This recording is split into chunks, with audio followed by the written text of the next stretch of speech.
जूनागढ़ की रैली में प्रधानमंत्री नरेंद्र मोदी की तरफ से कांग्रेस पर कड़ा प्रहार किया गया। प्रधानमंत्री नरेंद्र मोदी ने कहा है कि कांग्रेस लोकतंत्र का चुनाव नहीं लड़ रही है। कांग्रेस अब अपने असली रंग में आ चुकी है और कांग्रेस के लिए यह चुनाव श्री राम को हराने का चुनाव है। वहीं उन्होंने कहा कि कांग्रेस के लिए यह चुनाव भगवान श्री राम को हराने का चुनाव है। पीएम ने कहा कि मैं पूछना चाहता हूं कि कांग्रेस राम को हराकर आखिर किसे जिताना चाहती है। कांग्रेस अब अपना नकाब उतारकर अपने असली रंग में आ चुकी है। पहले कांग्रेस पार्टी ने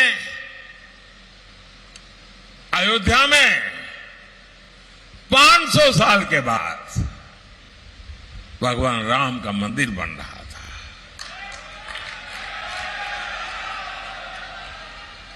आजादी के 75 साल बाद भी उन्होंने रोड़े अटकाने की कोशिश की, अदालतों में भी रोड़े अटकाए। लेकिन ये मेरा सौभाग्य है, आपके आशीर्वाद है, अयोध्या में भव्य राम मंदिर बन गया। लेकिन जब उसके प्राण प्रतिष्ठा में उनको निमंत्रण दिया, उसको भी उन्होंने ठुकरा दिया। ये कौन सा संस्कार है? मैंने मंच पर आते ही जब संतों को देखा तो पहले सर झुका करके नमन किया मैंने। हमारे संस्कार, हमारी संस्कृति, हमारी परंपरा। साथियों, कांग्रेस ने ये क्यों ठुकरा दिया, उसकी वजह भी अब खुल करके बता दी है। कांग्रेस ने कहा है, उनके अध्यक्ष ने कहा है कि उसका मकसद भगवान राम को हराना है। आपने सुना होगा। और ये बयान कांग्रेस के राष्ट्रीय अध्यक्ष ने दिया है। और शिव राम को हराएंगे ऐसा जोड़ देते हैं, यानी समाज में भी बांटने की बात करते हैं। यानी कांग्रेस पार्टी लोकतंत्र का चुनाव नहीं लड़ रही है। कांग्रेस के लिए यह चुनाव भगवान श्री राम के खिलाफ लड़ाई का चुनाव बना दिया है। मैं इनसे पूछना चाहता हूं, भगवान राम को हराकर जरा बताएं, ये किसको जिताना चाहते हैं? कोई मुझे बताए। भगवान राम हारने का मतलब कौन जीतेगा? क्या सोचते हैं लोग?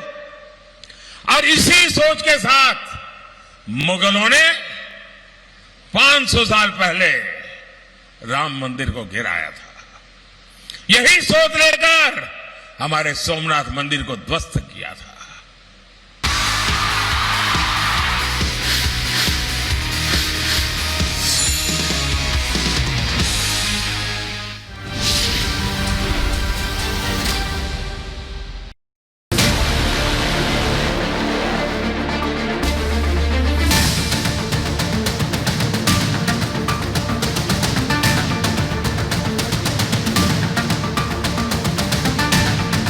औद्योगिक नगरी कानपुर लोकसभा सीट के लिहाज से भी हॉट सीट मानी जाती है। और इस सीट की अगर बात की जाए तो इस बार की लड़ाई लोकसभा चुनाव के मद्देनजर बहुत दिलचस्प हो चली है, क्योंकि इस बार सपा कांग्रेस की ओर से प्रत्याशी बनाए गए हैं आलोक मिश्रा, तो वही बीजेपी की ओर से ताल ठोक रहे हैं वरिष्ठ पत्रकार रमेश अवस्थी।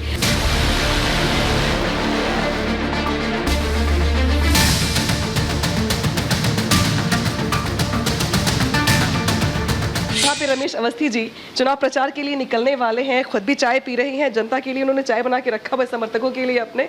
और जो लोग यहाँ पर बैठे हुए हैं बाहर, उनको चाय भी पिला रहे हैं। ये लोगों जो साथ चलते हैं, आपके समर्थक, जो आपके प्रचार करने वाले लोग हैं, उनको मोटिवेट भी करते हैं आप ऐसे ही चाय पिला पिला के। बिल्कुल, देखिए हर आदमी का सम्मान होना चाहिए। आपके साथ वो चलते हैं, आपके साथ 12 से 14 घंटा समय देते हैं, तो आपकी नैतिक जिम्मेदारी बनती कम से उनको स्नेह दें। टाइम मिल जाता है खाने पीने के लिए अपने लिए? कुछ चाय ऐसे पी रहे हैं आप, चलते चलते खाना खाना पड़ता है? सच पूछिए तो बिल्कुल टाइम नहीं मिलता है। सुबह से जैसे अभी चाय पी रहे हैं, तुरंत निकल रहे हैं, खाना थोड़ा पैक हो जाता है, उसी में खाया जाता है और उसी में जब कई समर्थक हमारे साथ में बैठते हैं तो आप जानते हैं कि खाना एक जगह पैक होता है तो सबको साथ में खिलाना पड़ता है, खिलाना भी चाहिए, सब लोग साथ में खाते हैं।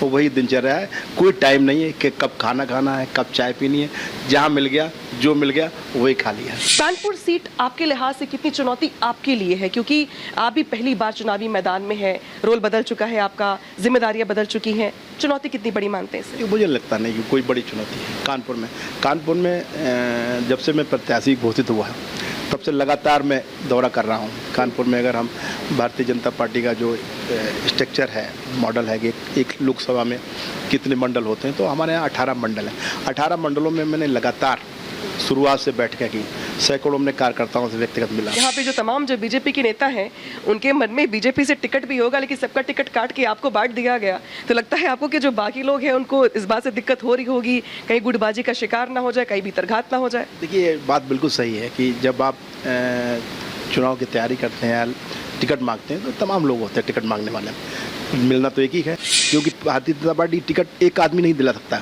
हमारे यहाँ कोई आदमी कह दे कि ये कोई टिकट जुगाड़ से ले आए, ये सब अब किसी तरीके का यहाँ कुछ नहीं चलता। यहाँ बाकायदा एक सिस्टम है कि हमारे यहाँ पहले जिले से नाम जाता है, फिर क्षेत्र से नाम जाता है, फिर प्रदेश से नाम जाता है, फिर प्रदेश के बाद हमारे यहाँ फिर दिल्ली नाम जाता है, कोर कमेटी तय करती है, कोर कमेटी के बाद फिर डिस्कशन होता है बाकायदा। तो इतनी लेयर्स हैं कि आप कोई व्यक्ति अगर कह दे कि आप टिकट मैं दिला दूंगा, तो मेरी गारंटी कोई हिंदुस्तान में टिकट नहीं ला देगा। तो इसलिए सबका धन्यवाद देना चाहिए। टिकट तो मिल गया, लेकिन चुनौती बेशुमार है आपके सामने। कांग्रेस के प्रत्याशी जो गठबंधन के प्रत्याशी हैं, यहाँ से आलोक मिश्रा हैं, ब्राह्मण वो भी हैं, बसपा के प्रत्याशी भी हैं यहाँ से भदौरिया जी, तो लगता है आपको त्रिकोणीय मुकाबला है कानपुर में और चुनौती आपके लिए बड़ी हो रही है? कोई मुकाबला नहीं कि देखिए, जो यहाँ पर कांग्रेस के प्रत्याशी हैं वो एक बार यहाँ चुनाव लड़ चुके हैं, विधानसभा का हार चुके हैं, उसके बाद लड़ने के बाद गायब हो गए, अपना के स्कूल चलाते। तमाम लोग जो उनके यहाँ स्कूल में जाते हैं, जो अनियमितता हो रही है उस पर जांचें चल रही हैं। तो मुझे लगता है कि, तो मैंने कहा कि जब इन सब में बड़े हैं तो वो हार में भी बड़े होंगे। सबसे बड़ी हार उनके हो रहा है, मैं आपको बता रहा हूँ, आज आप नोट कर लीजिए, गठबंधन हो या विपक्षी दल हो, जब से यहाँ चुनाव हुए हैं तब से सबसे बड़ी हार विपक्ष की होने जा रही है और सबसे बड़ी ऐतिहासिक जीत भारतीय जनता पार्टी की हो रही है। अब मैं आपको आज के लिए कभी जीएसटी का मुद्दा होता है, कभी सुरक्षा को लेके यहाँ पे चुनौती बनती है, कभी फैक्ट्रीज चुनौती बनती है, कभी वसूली चुनौती बनती है, तो कुछ तो आपने रोड मैप बनाया होगा कि कानपुर को कैसे साधेंगे आप, कैसे काम करेंगे कानपुर के? ऐसा है कि मैं आपको बताऊँ, मैं कानपुर में यहाँ लगातार मुझे लगता है मैं 1986 में यहाँ मैंने LLB किया, मैं एडमिशन जब मैंने लिया था तब से लेकर लगातार मैं यहाँ छात्र राजनीति में रहा। SD कॉलेज में मैंने पढ़ाई शुरुआत की, उस समय से मैं छात्र राजनीति बना। तो कानपुर के बारे में मैं आज से कई साल पहले से मैं जानता हूँ कि गली मेरी यहाँ देखी हुई है, एक व्यक्ति के बारे में मैं जानता हूँ।